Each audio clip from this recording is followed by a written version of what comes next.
O vento que passava por entre as janelas antigas de Ashford Manor tinha um som próprio, como se cada rajada carregasse um segredo que a casa se recusava a esquecer. Ali, cada parede guardava memórias de 4 gerações. Risos, discussões, silêncios. O cheiro de madeira encerada misturava-se ao perfume de lavanda que a minha avó usava. Foi nessa casa que aprendi o que significava pertencer a um lugar. A avó sentava-se comigo na biblioteca, as mãos enrugadas deslizando pelas lombadas dos livros como se tocasse a alma de cada história. Uma casa só vive enquanto há respeito dentro dela, dizia-me. Na altura, achei que falava de limpeza e de ordem. Só anos mais tarde percebi que falava de algo muito mais profundo. Quando ela morreu, o testamento foi lido numa manhã fria de novembro. Lembro-me da expressão de Ritter, o choque, a incredulidade, a ferida que se abriu nos seus olhos. Eu herdei tudo. A casa, os terrenos, as lembranças.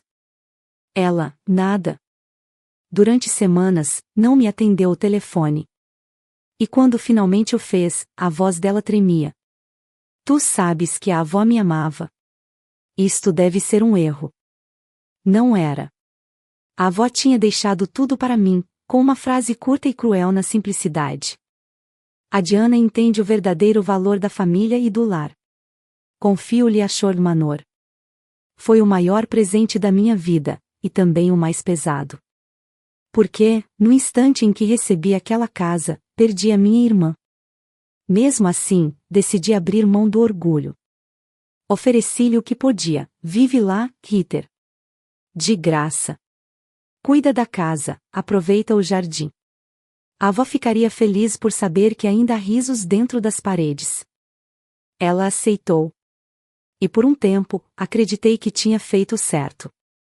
Mas os anos passaram, e cada festa que ela organizava, cada foto nos jornais locais, cada entrevista sobre a herdeira de Ashford Manor, era como uma agulha cravada na minha pele. Ritter vivia na minha casa, mas era eu quem parecia a intrusa.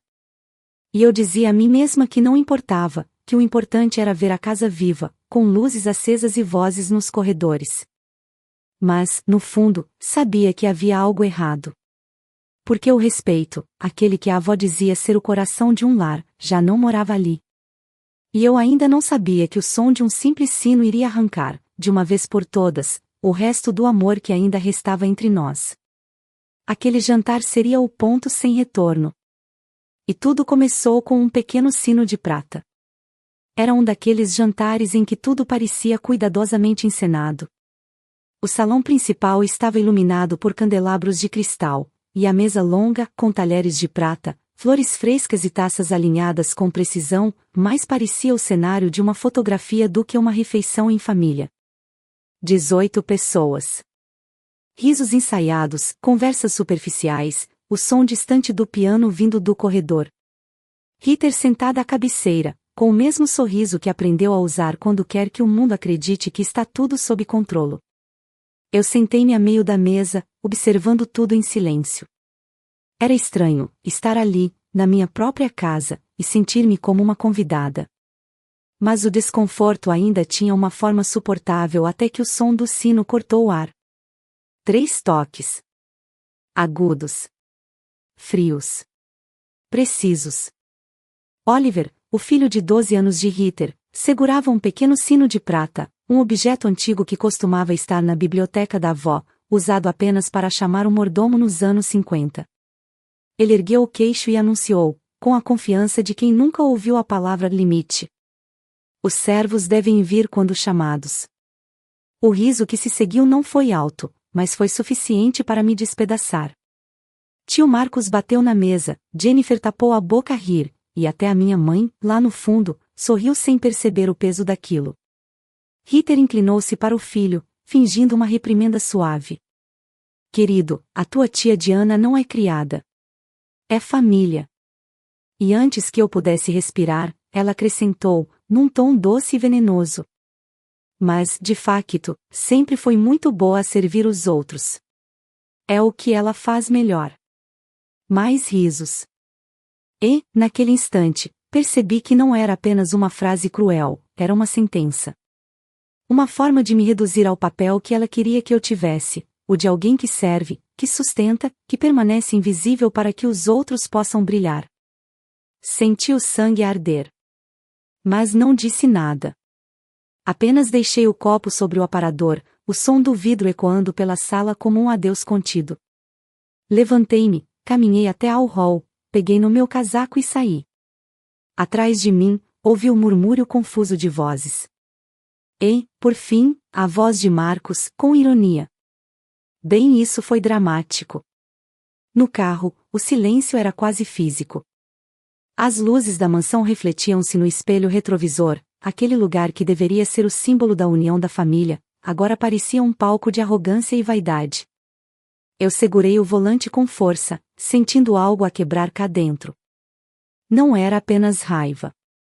Era luto. O luto por uma irmã que já não reconhecia, por uma casa que já não era minha, por uma família que trocou respeito por aparência.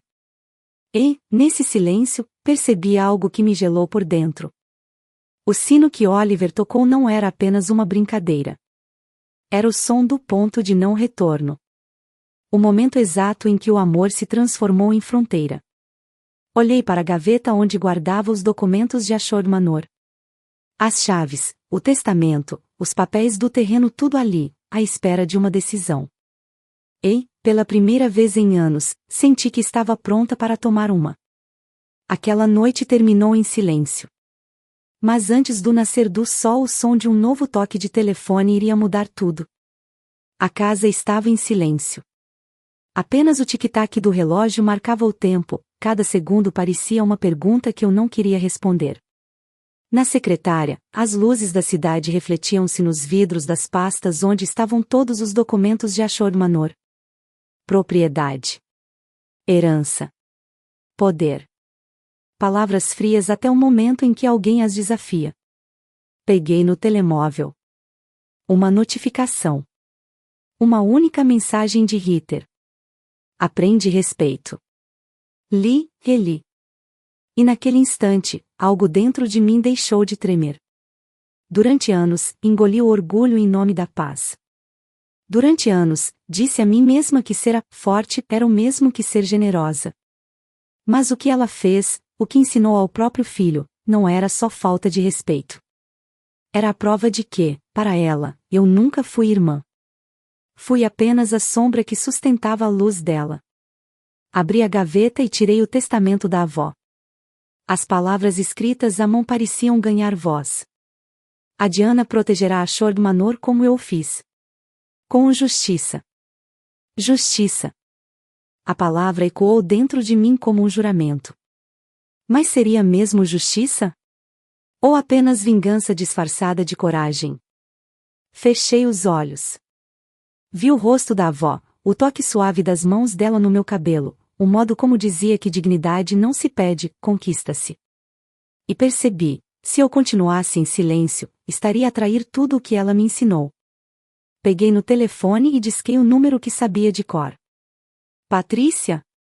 Sou a Diana. Preciso de um aviso de despejo para Ashore Manor. Hoje. Do outro lado, a voz calma da minha advogada hesitou. Esta é a tua irmã. Tens a certeza? Tenho. Ela transformou a minha casa num palco e esqueceu-se de quem acende as luzes.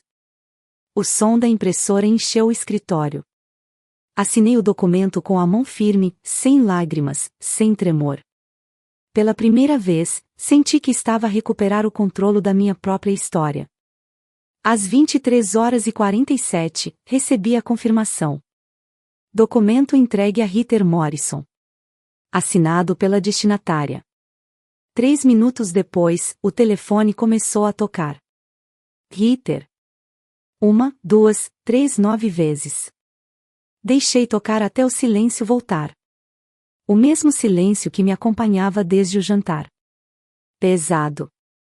Necessário. Às 0h14, uma nova mensagem. O que é isto? Respondi apenas. Exatamente o que leste.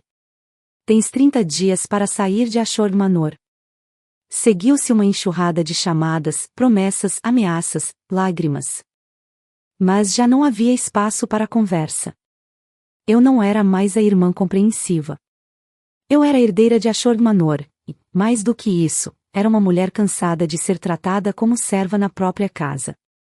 Desliguei o telemóvel e olhei pela janela.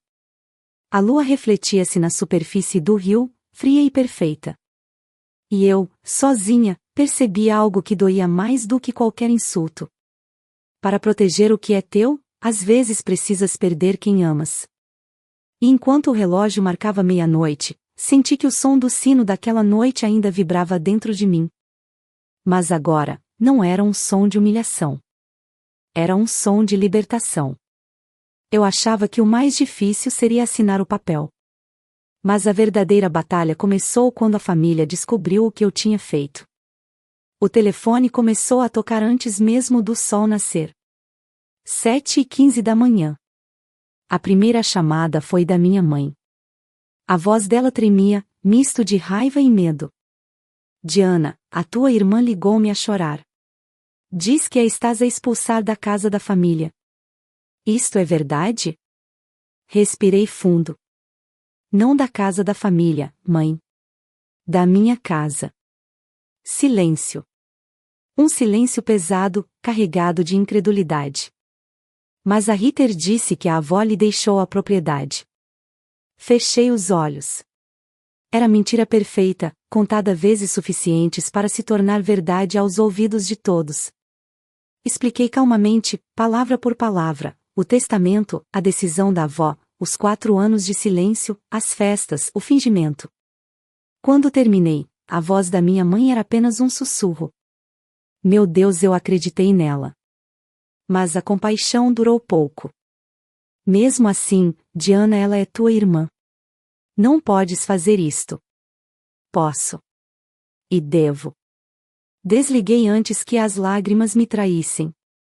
Nos dias seguintes, o telefone não parou. Mensagens, e-mails, visitas inesperadas. Tio Marcos escreveu. A tua avó teria vergonha. Não se expulsa sangue do próprio sangue. A prima Jennifer enviou uma carta longa, cheia de frases polidas e culpas veladas. A Ritter errou, mas fê-lo por amor às aparências. Tu, por orgulho. Cada palavra era uma pedra a cair sobre o peito. Mas quanto mais me pressionavam, mais claro se tornava, ninguém via o que realmente acontecerá. Para eles, eu era a vilã que destruíra o teatro da família. Para mim, eu apenas apaguei as luzes desse teatro. Na noite do 8º dia, Ritter apareceu à minha porta. Sem maquilhagem, com o rosto inchado de chorar. Diana, por favor, eu errei. Eu só queria que o mundo me respeitasse. Sempre fui a segunda. A sombra. Ashur-Manor era a única coisa que me fazia sentir importante. As palavras dela rasgaram algo dentro de mim. Por um instante, vi a menina que crescerá comigo, insegura, sempre à procura de aprovação. Mas logo voltou a mulher que mentiu a todos, que me fez parecer uma estranha na minha própria casa. Importante, Ritter? À custa de quê? Do meu silêncio? Da minha dignidade? Ela chorava, implorando mais tempo, citando o colégio de Oliver, as doações da caridade, os convites do próximo baile. E quanto mais falava, mais percebia, não pedia perdão, pedia palco. Precisava do cenário, das paredes douradas, do nome Ashur. Não era arrependimento. Era medo de desaparecer. Eu não gritei. Apenas disse o que precisava ser dito. Tens 28 dias. Usa-os bem. Ela olhou para mim com uma mistura de desespero e raiva, como se não reconhecesse a irmã à sua frente. Mas talvez nunca me tivesse conhecido. Quando saiu, o som do portão a fechar pareceu o fecho de um ciclo. Naquela noite, sentei-me na varanda com uma chávena de chá que arrefeceu nas minhas mãos. A culpa e a calma coexistiam como duas sombras que se recusavam a afastar-se. E percebi algo cruel. Não é o ódio que destrói as famílias. É o silêncio de quem aceita o desrespeito em nome da paz. Eu achava que, depois daquela conversa, as coisas se acalmariam. Mas estava enganada. A tempestade ainda estava por vir? E vinha na forma de um rapaz de 12 anos e de um pequeno sino de prata deixado sobre a mesa da biblioteca. O último dia em Ashord Manor aproximava-se. E, pela primeira vez em anos, a casa parecia ter voltado a respirar. O portão de ferro rangeu pela última vez quando o caminhão de mudanças saiu da propriedade. As rodas deixaram marcas leves na estrada de cascalho molhada pela chuva da noite anterior. E, de repente, Ashord Manor ficou em silêncio, um silêncio tão profundo que quase doía. Entrei devagar. O eco dos meus passos soava estranho, como se a casa me observasse, à espera de saber se ainda era minha. O cheiro familiar de madeira antiga e flores secas ainda pairava no ar. Mas algo tinha mudado. A ausência tem um som próprio, um som que só as casas antigas conseguem fazer. Na biblioteca, sobre a mesa, encontrei o pequeno sino de prata. Ao lado, um envelope com o meu nome, escrito com caligrafia infantil. Abri-o com as mãos trêmulas. Querida tia Diana. Desculpa pelo sino. A mamã disse que era uma brincadeira, mas eu percebi que te magoei. Eu não quero ser como as pessoas que mandam tocar o sino. Quero ser como as que ouvem. Oliver. As palavras dele eram simples, mas atingiram-me como um espelho. Durante semanas, senti raiva daquele som, agora, pela primeira vez, senti compaixão. Um menino de 12 anos compreendeu o que muitos adultos nunca aprenderam. Deixei o sino nas mãos e caminhei pelos corredores. Cada divisão parecia contar uma história. Na sala de jantar, ainda restavam marcas circulares de copos sobre o tampo da mesa, cicatrizes de um jantar que destruiu mais do que memórias. Na varanda, o vento entrava pelas janelas abertas, balançando as cortinas como se a casa respirasse novamente. Pela primeira vez, Ashord Manor não soava fria. Parecia em paz. Sentei-me na biblioteca, o lugar onde a avó costumava ler para mim. O mesmo tapete, as mesmas estantes, o mesmo relógio antigo que marcava as horas como quem reza. E ali, sozinha, percebi algo que demorei anos a aceitar. Que proteger a herança da avó não significava preservar as paredes, mas o que elas representavam. Respeito. Verdade. Amor sem hierarquia. As lágrimas vieram devagar, silenciosas. Não eram de culpa, nem de tristeza. Eram de libertação. Olhei mais uma vez para o sino de prata. Por instinto, toquei-o levemente.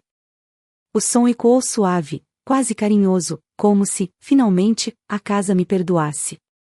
Levantei-me, percorri o corredor e fechei a porta da frente. O trinco encaixou com um estalo seco, final. E, pela primeira vez em muito tempo, senti que também estava a fechar um ciclo dentro de mim. Amanhã, um novo casal viria visitar a propriedade. Mas, por agora, Ashord Manor pertencia apenas a mim, e à memória daqueles que a amaram com respeito. Eu achava que esta história terminaria aqui, entre paredes antigas e recordações. Mas o verdadeiro final começou quando decidi deixar a casa seguir o seu próprio destino. 3 semanas depois, as portas de Ashord Manor abriram-se novamente. Desta vez, não para uma festa mas para um recomeço. Um casal jovem caminhava pela entrada com olhos curiosos, e 3 meninas pequenas corriam entre as colunas, encantadas com os vitrais, as escadas, os cheiros antigos que misturavam pó e história. Vi nelas a mesma fascinação que eu sentirá em criança, quando a avó me ensinava que cada casa tem uma alma, e que cabe a nós cuidar dela. A nova proprietária, uma mulher de sorriso sereno, passou os dedos pela madeira da porta e disse: "Sente-se como se a casa estivesse à espera de nós." Sorri. Talvez esteja. Só peço uma coisa: cuidem da biblioteca. Foi o coração desta casa. E lembrem-se, o que mantém um lar vivo não são as paredes, é o respeito entre quem as habita. Ela assentiu em silêncio, e naquele gesto havia mais promessa do que 1000 palavras. Enquanto os papéis eram assinados, olhei para o jardim através da janela. As roseiras que a avó plantara voltavam a florir depois de anos de abandono. O vento brincava com as pétalas, e por um segundo jurei ouvir o som do sino de prata, leve, distante, não como um lembrete de dor, mas como um sussurro de despedida. Fechei os olhos.